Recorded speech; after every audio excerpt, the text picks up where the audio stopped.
ओ कूजन्तं राम रामेति मधुरं मधुराक्षरम् आरुह्य कविता शाखां वन्दे वाल्मीकिकोकिलम्।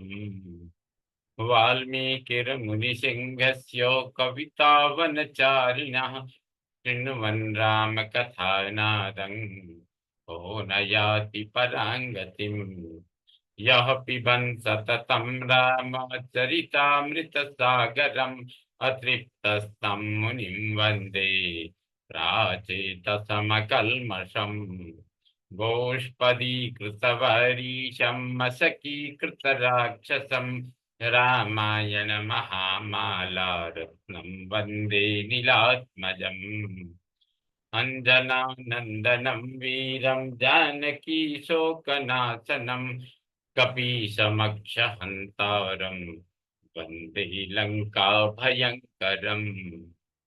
भवतां समेषां श्रीमद् वाल्मीकि रामायण पारायण उपक्रमे हार्दं स्वागतम् अभिनन्दनं च। इदानीं बालकांडस्य 49 सर्गः आरभ्यते। इस सर्ग में पितृदेवताओं द्वारा इंद्र को भेड़े के अंडकोश से युक्त करना तथा भगवान श्री राम के द्वारा अहल्या का उद्धार एवं उन दोनों दंपति के द्वारा इनका सत्कार।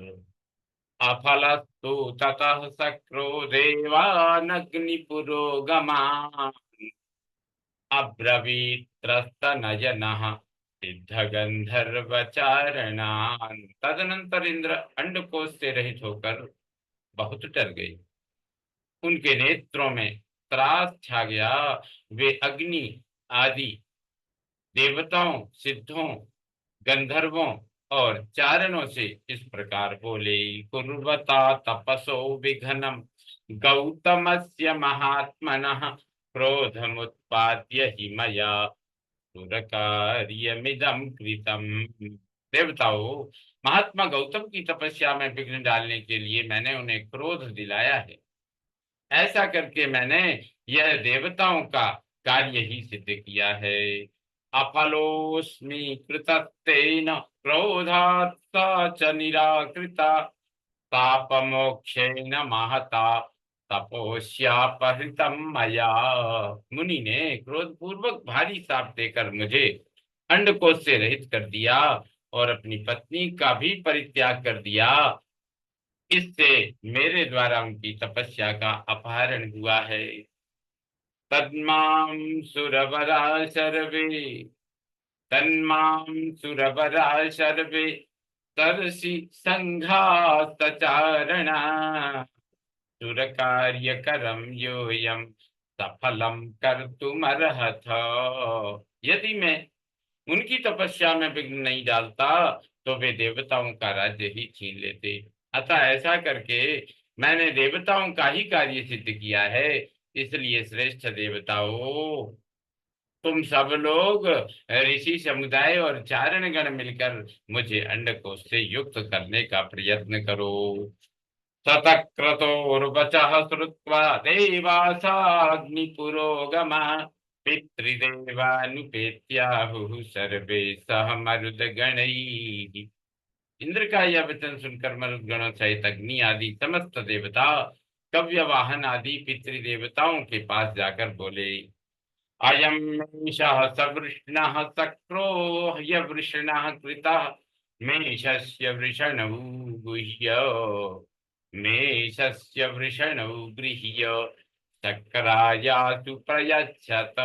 पितृगण, यह आपका भेड़ा अंडकोश से युक्त है और इंद्र अंडकोश रहित कर दिए गए हैं। अतः इस भेड़े के दोनों अंडकोशों को लेकर आप शीघ्र ही इंद्र को अर्पित कर दें। अफलस्तु कृतो मीशः पराम तुष्टिम प्रदास्यति भवतां हर्षणार्थं च ये च दास्यन्ति मानवा अक्षयं हि फलं तेषां यूयं दास्यथ पुष्कलम्। अंडकोश से रहित किया हुआ यह भेड़ा इसी स्थान में आप लोगों को परम संतोष प्रदान करेगा। अतः जो मनुष्य आप लोगों की प्रसन्नता के लिए अंडकोश रहित भेड़ा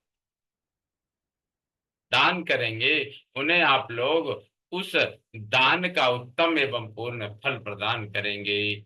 अग्निस्तु वचनम श्रुत्वा पितृदेवा समागत उत्पाट्य मेष वृषणौ सहस्राक्षे न्यवेशयन्। अग्नि की यह बात सुनकर पितृदेवताओं ने एकत्र हो भेड़े के अंडकोशों को उखाड़कर इंद्र के शरीर में उचित स्थान पर जोड़ दिया। तदा प्रवृत्ति का कुत्स पितृदेवा समागता अफलान भुंजते मीशान फलैस्तेषामयोजयन्। तो कुत्स नंदन श्री राम तभी से वहां आए हुए समस्त पितृदेवता अंडकोश रहित भेड़ों को ही उपयोग में लाते हैं और दाताओं को उनके दान जनित फलों के भागी बनाते हैं। इंद्रस्तु मे शवृषणस्तदा प्रवृत्ति राघव गी गौतमस्य प्रभावेन तपसा च महात्मनः। रघुनंदन उसी समय से महात्मा गौतम के तपस्या जनित प्रभाव से इंद्र को भेड़ों के अंडकोश धारण करने पड़े।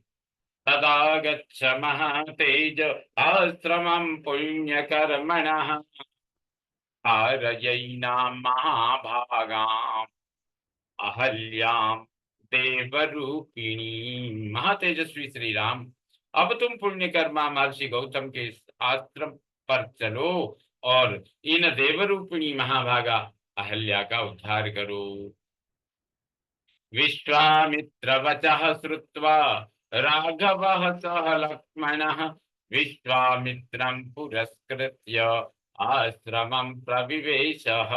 विश्वामित्र जी का यह वचन सुनकर लक्ष्मण सहित श्री राम ने उन महर्षि को आगे करके उस आश्रम में प्रवेश किया।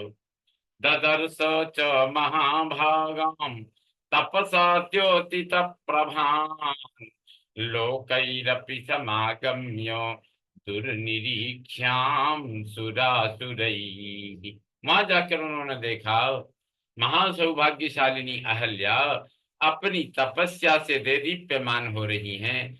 इस लोक के मनुष्य तथा संपूर्ण देवता और असुर भी वहां आकर उन्हें देख नहीं सकते थे। प्रयत्नान् निर्मितां धात्रा दिव्यां मायामयीमिव धूमेनाभिपरीताङ्गीं दीप्तामग्निशिखामिव ततुषारावृतां सभ्रां पूर्णचन्द्रप्रभामिव मध्येऽम्बसो दुराधर्षां दीप्तां सूर्य प्रभामिव। उनका स्वरूप दिव्य था। विधाता ने बड़े प्रयत्न से उनके अंगों का निर्माण किया था। वे मायामयी सी प्रतीत होती थी, धूम से घिरी हुई प्रज्वलित अग्नि शिखासी जान पड़ती थी, ओले और बादलों से ढकी हुई पूर्ण चंद्रमा की प्रभा सी दिखाई देती थी, जल के भीतर उद्भासित होने वाली सूर्य की दुर्धर्ष प्रभा के समान दृष्टिगोचर होती थी। ताहि गौतम वाक्येन ताहि गौतम वाक्येन दुर्निरीक्षा बभूवः त्रयाणामपि लोकानां यावद् रामस्य दर्शनम् सापस्यांतमुपागम्य तेषां दर्शनमागता। गौतम के शापवश श्री रामचंद्र जी का दर्शन होने से पहले तीनों लोकों के किसी भी प्राणी के लिए उनका दर्शन होना कठिन था। श्री राम का दर्शन मिल जाने से जब उनके शाप का अंत हो गया, तब वे उन सबको दिखाई देने लगी। राघवौ तु तदा तस्या पादौ जगृहीतुर्मुदा स्मरन्ती गौतम वचः प्रतिजग्राह साहितौ पाद्यमर्घ्यं तथातिथ्यं चकारो सुसमाहिता प्रतिजग्राह काकुत्स्थो विधि दृष्टेन कर्मणा। उस समय श्री राम और लक्ष्मण ने बड़ी प्रसन्नता के साथ अहिल्या के दोनों चरणों का स्पर्श किया। महर्षि गौतम के वचनों का स्मरण करके अहिल्या ने बड़ी सावधानी के साथ उन दोनों भाइयों को आदरणीय अतिथि के रूप में अपनाया और पाद्य अर्घ्य आदि अर्पित करके उनका आतिथ्य सत्कार किया। श्री रामचंद्र जी ने शास्त्रीय विधि के अनुसार अहल्या का वह आतिथ्य ग्रहण किया। पुष्पवृष्टिर्महत्यासीत् देवदुन्दुभिनिस्वनैः गन्धर्वाप्सरसां चैव महानासीत् समुत्सवः। उस समय देवताओं की दुंदुभी बज उठी, साथ ही आकाश से फूलों की बड़ी भारी वर्षा होने लगी। गंधर्वों और अप्सराओं द्वारा महान उत्सव मनाया जाने लगा। साधु साध्विति देवास्ताम अहल्यां तमपूजयन् तपोबल विशुद्धांगी गौतमस्य वसानुगाम। महर्षि गौतम के अधीन रहने वाली अहिल्या अपनी तपत शक्ति से विशुद्ध स्वरूप को प्राप्त हुई। यह देख संपूर्ण देवताओं ने साधुवाद देते हुए उनकी भूरी भूरी प्रशंसा करने लगे। गौतमोऽपि महातेजा अहल्या सहितः सुखी रामं संपूज्य विधिवत तपस्तेपे महातपाः। महातेजस्वी महातपस्वी गौतम भी अहल्या को अपने साथ पाकर सुखी हो गए। उन्होंने श्री राम की विधिवत पूजा करके तपस्या आरंभ कर दी।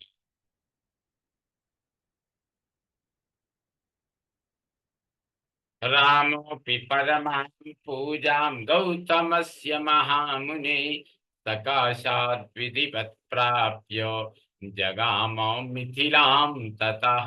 महामुनि गौतम की ओर से विधि पूर्वक उत्तम पूजा आदि आदर सत्कार पाकर श्री राम भी मुनिवर विश्वामित्र जी के साथ मिथिलापुरी को चले गए।